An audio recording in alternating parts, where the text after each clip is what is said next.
शाम के करीब 6 बज चुके हैं और पूरी अब मतदान बंद हो चुका है।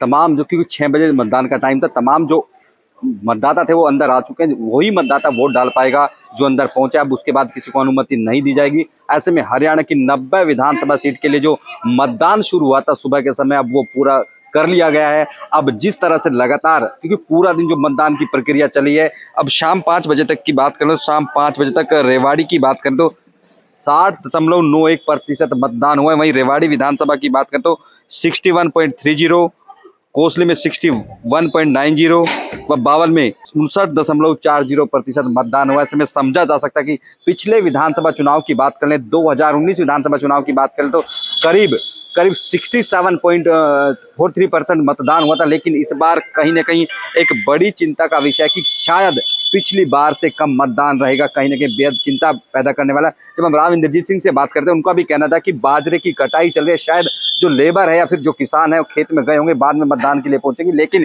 कितना तब्दील हो पाया है तो देखना होगा, क्योंकि लगातार जो डेटा है वो अपडेट होगा। मैं एक बार साथियों को कहूँगा पीछे दिखाए कि अब गेट बंद कर दिया गया है, गेट बंद कर दिया गया क्योंकि करीब 6 बज गए। 6 बजे के बाद किसी को अनुमति नहीं दी जाएगी और उसके बाद लगातार जिस तरह से जो मतदाता जो कंपाउंड में प्रवेश कर चुके हैं केवल वही मतदान कर सकेंगे। उसके बाद प्रवेश की अनुमति नहीं दी जाएगी।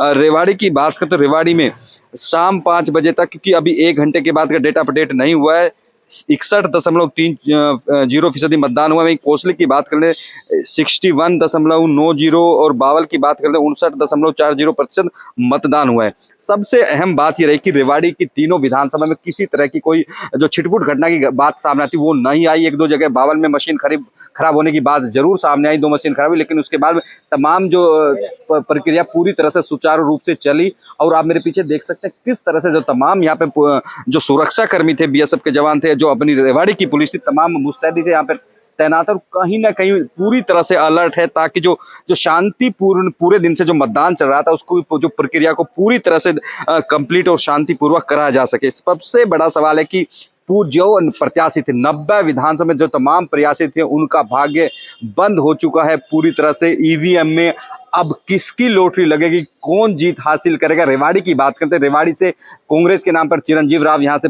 चुनाव मैदान में, आम आदमी पार्टी से यहाँ पर पूर्व जिला प्रमुख सतीश यादव मैदान में। उसके अलावा बात कर रहे हैं कि जो बीजेपी के कैंडिडेट हैं लक्ष्मण यादव इस चुनाव की सबसे बड़ी, वहीं जो एक इंडिपेंडेंट लड़ रहे हैं वो प्रशांत रूप सन्नी यादव चुनाव लड़ रहे हैं। चारों प्रत्याशी, इसके अलावा अनेक इंडिपेंडेंट कैंडिडेट हैं। लेकिन यदि मुकाबले की बात करें, यदि कहीं वोट की बात करते हैं, ये कहीं ना कहीं इन 4 लोगों के बीच में मुख्य मुकाबला माना जा रहा था।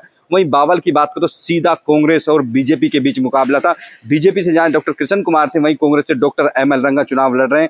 और वहीं बात कर लेते हैं कोसली में सीधे तौर पर बीजेपी और कांग्रेस में मुकाबला। बीजेपी से जहां अनिल दहीना मैदान में थे, राव समर्थक, राव के कोटे से उनको टिकट मिला था। वहीं जो कांग्रेस से पूर्व मंत्री जगदीश यादव चुनाव लड़ रहे हैं। अब क्योंकि 6 बजे का समय हो चुका है, ऐसे में तमाम जो मतदान प्रक्रिया थी वो लगभग संपन्न हो चुकी है। अभी जो डेटा अपडेट होगा, लेकिन तमाम जो प्रत्याशी थे उनका भाग्य ईवीएम में कैद हो गया। 8 अक्टूबर को मतगणना होगी। आखिर किसकी लॉटरी लगेगी, किसको जीत हासिल होगी, वो 8 अक्टूबर को खुलासा होगा। लेकिन इतना जरूर है कि जो 1 महीने से लगातार ये प्रोसेस चल रहा था, लगातार जो प्रत्याशी की ओर से पसीना बहा रहा था, उसका समापन आज हो गया। अब कहीं ना कहीं 2 दिन इंतजार करना होगा। तमाम तरह के एग्जिट पोल आएंगे, आखिर किसको जीत हासिल होगी हम भी थोड़ी देर बाद इसको देखेंगे कि आखिर जीत किसको। लेकिन इतना जरूर है कि रेवाड़ी जिले में पूरी तरह से शांतिपूर्वक मतदान की प्रक्रिया पूरी कर ली गई है। नमस्कार।